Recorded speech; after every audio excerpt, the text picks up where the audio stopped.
All right, so to continue with the story, as I mentioned, like growing up, my dad did everything with me, especially, I was, like I said, I was the best at every sport I did.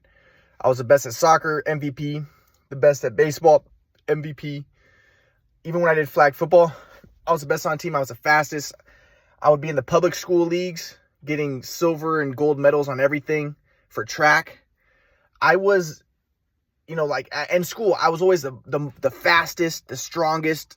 When we played handball, it would be me versus everybody. They wouldn't even let me play because I was too much better than everybody. I would play, I'd be hitting the ball, it'd be going past the line. I had a friend who was really good at slices. That wasn't my thing, but I was the best. And nobody could compete with me. I would be winning. They would go around in circle after circle after circle until eventually, I had to go on the good court. They had the best court, good player court and the bad player court. But even the best player court, they said, Ryan, you can't play anymore. You're too good. That's the way I was with everything. With basketball too. I was a star. I was, I won national championship. I was considered the best in the country. With everything, I was the best. And I got straight A's. I was exceptional. And I had fan clubs of girls. Girls, when I was in middle school, the older girls, the girls in the 9th grade, they wanted me. They like, dudes would be like, dude, Ryan, Kelsey, the girl in you're in the 6th grade. She's in the 9th grade and she wants to have sex with you, dude. And I'm like, I didn't know why. Now I know it's because of swag flow, but I'm not going to get into that. But, because I don't want to make people think, but I was the best. That was the way it was. Now, and my dad, he did everything with me. He would, especially with basketball, he would take me all over the place. First, before he made a half-court basketball court in the backyard, he would take me to different gyms throughout every day he played basketball with me. I had a basketball hoop, but it was small. But it was in the front yard and it wasn't that good. So he would take me all over the city and we would find gyms and we would find gyms and we'd play every single day because he was a surgeon. So he could do it. He could work out his schedule. He could time his schedule so he could play basketball with me every day. So every day when I when I'm done with school, he would find a gym and we would go to a gym and we would shoot. And then he eventually made a half-court basketball court in my backyard. And like I said, everything we did, like even before I went to sleep, every time before I would go to sleep, I would take off my clothes and it was a ritual because me and my dad always had rituals because my dad's kind of like superstitious. So first off, he would make me knock on wood if I ever had a bad thought or if you'd ever say anything like negative, he would make me knock on wood or he would knock on wood. And one thing we would do is every night before I go to bed, I had to take off my right shoe first. And then I had to throw it to him and I have to say, he shoots. And my dad would grab it and he'd say, he scores. And I'd take off my left shoe and I'd say, he shoots. And my dad would grab it and he'd throw it to the ground. He'd say, he scores. And I'd pick up my right sock. He shoots. He scores. Left. He shoots. He scores. And I'd take off my shorts. He shoots. He scores. I'd wear my underwear to go to sleep. And then I'd take off my shirt and I go, he shoots. He scores. And then I would go to sleep. That's what my dad and I did every night before I went to bed. But my point, the reason why I'm saying this is because my dad was super into basketball. And now this is an interesting thing is, like when after all this stuff was going on, after I'd been out of, after college and everything, and after all the crazy stuff happened, I met up with my friend Ravi. Ravi was like, dude, Ryan, you were the best basketball player I ever seen. You were better than Drew Holiday. You were better than any player. Like you were the best in the country. And I was like, yeah, I know. But he was like, dude, you were incredible. But he was like, dude, but Ryan, why is all this bad stuff going on with your family? Like, why are you talking bad about your mom and dad online, saying about the shoot away and stuff? He's like, dude, your mom and dad were the best parents ever. Like, I remember they let you do anything. Like, your dad, like my dad, he would listen to rap music with me. He'd give me all the albums, The Chronic, Eminem, and never anything censored. My dad and mom didn't care. They never, like I said, they never, like now they act like they're Mr. Authoritarians and they're Mr. Disciplinarians. No, they were never like that at all. I could do whatever I wanted. They cussed in front of me. They didn't have any morality. They didn't care if I had any morality. My dad would get Eminem albums explicit when I was 9 years old, and we'd listen to Eminem. We'd listen to Dr. Dre. We'd listen to Ice Cube, the Lynch Mob. We listened to everything. Q-Tip. A Tribe Called Quest. My dad would listen to rap music with me every day. And that's what my friend was like, my friend Ravi. He's an Indian guy. He's like, dude, Ryan, Your parents were the best parents ever. Your dad was the coolest dad ever. Like, what are you talking about that things went bad and stuff? And I'm like, he's like, he didn't believe me. He wanted to make me into the bad guy. I'm like, dude, but you don't understand. It was the shoot away. And that's what I'm trying to get at. Things were great. And this is what happened in high school was, like I said, the shoot away messed up my shot. Then in high school, my mom was like, this was at the end of high school. My mom was like,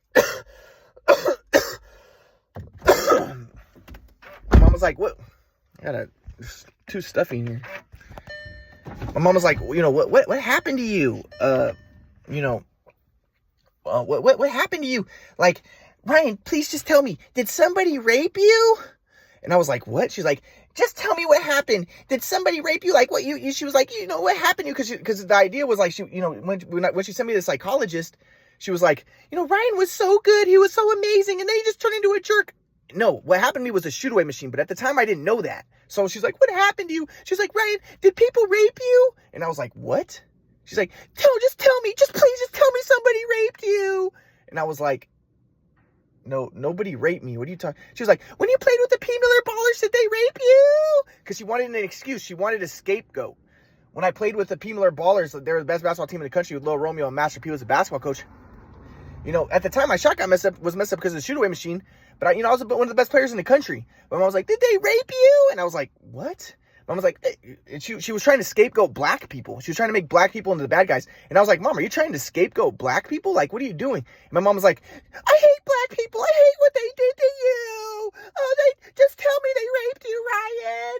And it's like, I'm like, what the fuck? Like, I could imagine some like loser would like try to blame the black people for raping them and stuff. I was like, no, Mom, I wasn't raped.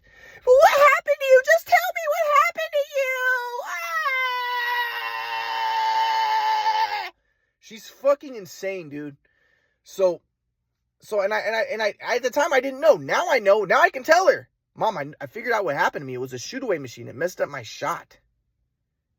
You want the truth, but she doesn't want the truth because when I tried to tell her, she's like, oh my God, no talking about the past. Your grandpa said no talk about the past ever. No talk about basketball.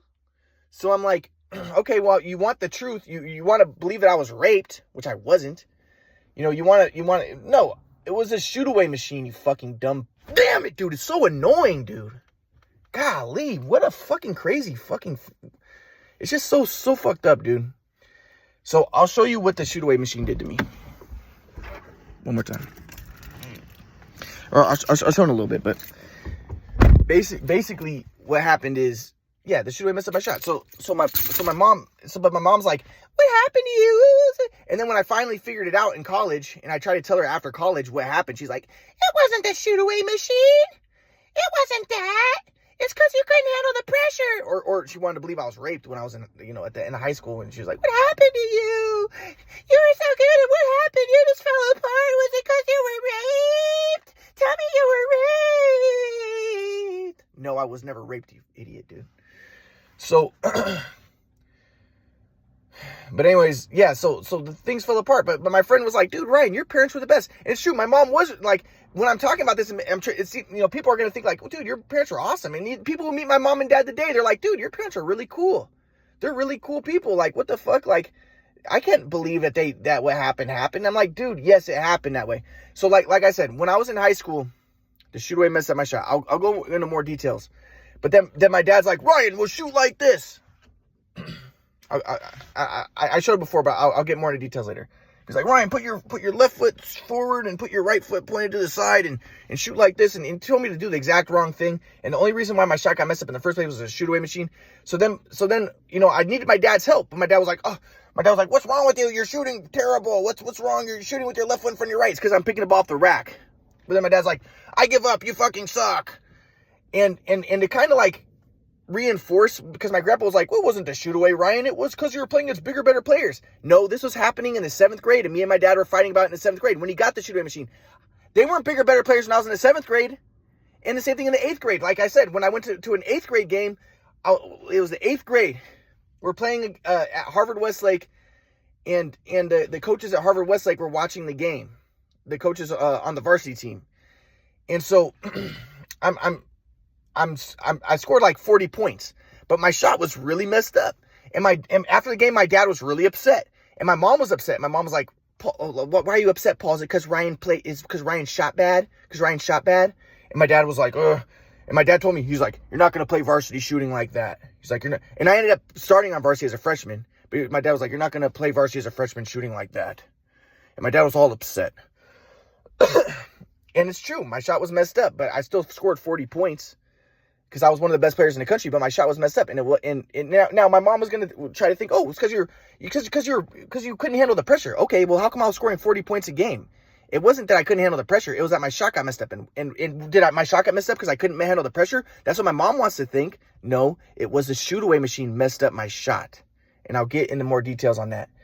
But I know for a fact that's what happened. And I can show, and the thing is, people won't believe me, but I could show more details. I can show how good shooters shoot, but I don't want to make good shooters think. For years, I never showed even about the footwork thing, about what happened, because I didn't want to make good shooters think. Finally, just a week ago, I finally showed people what happened. But I'll get more in detail because it took till 2019 for me to really start to figure stuff out, looking at videos. But and I'll get into and I'll describe that. But yes, it was a shoot-away machine, and then it led to problems with my family. But again, like my friend Robbie was like, dude, your dad was awesome. Like you had the coolest dad ever. He listened to rap music with you. He played basketball with you every day. Like, dude, what are you talking about? That he was he wasn't a bad dad. I know he was a good dad until the shoot-away machine. And then when I was the best, and that's what I tried to, and that's one of the things I was getting arguments in high school when I needed my dad. When I was the best shooter, yes, he was a great dad. When I was the best player in the country, yes, he was a great dad. Because he loved to go to my games, and he's like, oh yeah, I have the best basketball player son in the world. Oh, he's the best athlete ever. Oh. And he loved me, and he treated me really good. But then when things fell apart with the shoot-away, then he's like, oh, I give up. I can't help you anymore. You fucking suck. And I feel bad for him because, yes, it was a shoot-away, and he didn't know that. It's a tragedy. It's a tragic situation. But, then things fell apart. And then I felt like I needed him, which I did because he always helped me my whole life.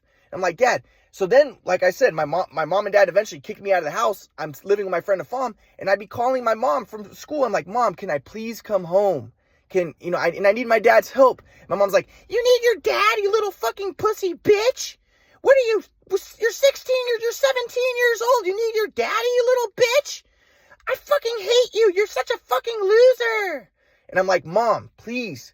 I need I want to come home. Can Dad? I need help from Dad. You need help from Dad, you little bitch. You're not coming home. Stop fucking asking. You have to accept it. Because my grandpa came in when the shoot-away machine was messing up my shot, and I needed help from my dad. My grandpa's like, Ryan, you need to accept things. The universe is moving toward entropy and synergy, and everything is one, and you have to have trust and faith. And you have to accept things. And if your dad makes a bad call, well, you just have to accept it. And you can't make things happen. You can't force things. But the thing was, my shot was messed up and I needed help. So I'm like, Dad and Mom, I need help. And I did. My dad messed up my shot. I didn't know how to fix it. What I need, I didn't know that that it was a shoot-away that was a problem, So I'm like, Mom, I need help. No, you're such a little fuck. I'm so embarrassed that I have such a pussy. My son is such a pussy. I'm fucking embarrassed. I'm like, Mom.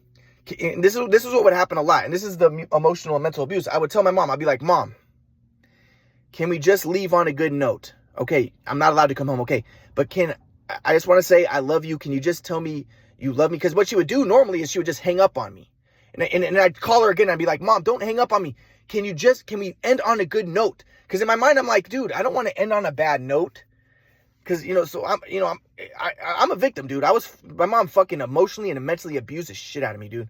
So I'm like, Mom, please, can we leave on a good note? I love you, Mom. And Mom, I don't fucking love you. I hate you. And then she'd hang up. And I tried to call my mom again, and then she wouldn't even answer the phone. And then the whole day I'd be fucking, mentally just in shock, It was so horrible what happened to me, dude. And it was all because of the shoot-away machine. So, but I felt like I needed my dad. And then that's why I say, then after high school, I go into college, and then I'm playing basketball at UCSD. I'm on the basketball team at UCSD. And, but at the time, I gave up on trying to ask my dad for help. And my shot was terrible. But I never, because it was a shoot-away, messed it up. And my dad told me to do the wrong thing. So at the time, I was still doing the wrong thing, and it was bad. So I just ended up quitting basketball. But, my dad visited me a couple times in college, and things were okay. You know, there was no fights, nothing. My dad visited. I was good. I was writing rap music at the time. My dad even liked my rap music. Things were going decent, you know. But then, you know, he visited me a couple times in college. And then my sophomore year, I discovered the quadrant model. My dad came to help me pack. And I showed my dad the quadrant model. He was like, oh, you have... And I was like, Dad, I don't have a delusion of grandeur. I discovered the theory of everything. Check this out. And my dad was like, oh, you have a delusion of grandeur. This is schizophrenia. And then my dad showed my mom, and my mom was like, oh my God, you have schizophrenia. You need to take medicine. Oh my God. And she was like freaking out. My mom is freaking mentally and emotionally screwed up, dude. So I'm like, Mom, I don't have schizophrenia. What are you talking about? She's like, oh, you have schizophrenia. Oh, yeah. Oh, you need to take medicine. And I'm like, Mom. And then so I yelled at her I was like, get out of my place. She's like, you need to take medicine right away. I'm like, no, I don't. I discovered a theory of everything, you know? But ever since then she's all like, then that's when my mom and dad completely abandoned me. They abandoned me. And then that day I lost 30 of my basketball DVDs because they didn't help me pack, and I left them in my apartment, and a bunch of, you know, and if I had that, and the thing was, this is the other thing, is my dad always, or my dad went to every single one of my basketball games. But he didn't record because he couldn't watch it and record at the same time. And he also didn't want to make me nervous, and he's very superficial. He wanted me to play good. So the only time, the only recordings I have are from other people.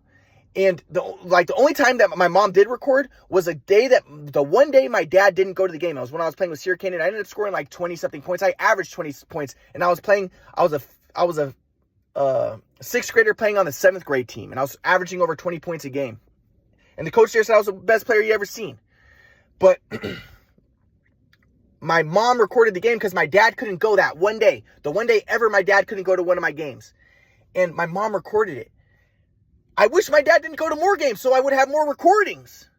But, you know, but also my dad was superficial. So if I didn't score like 30 points that game, my dad would probably just get rid of he wouldn't even ask for the DVD.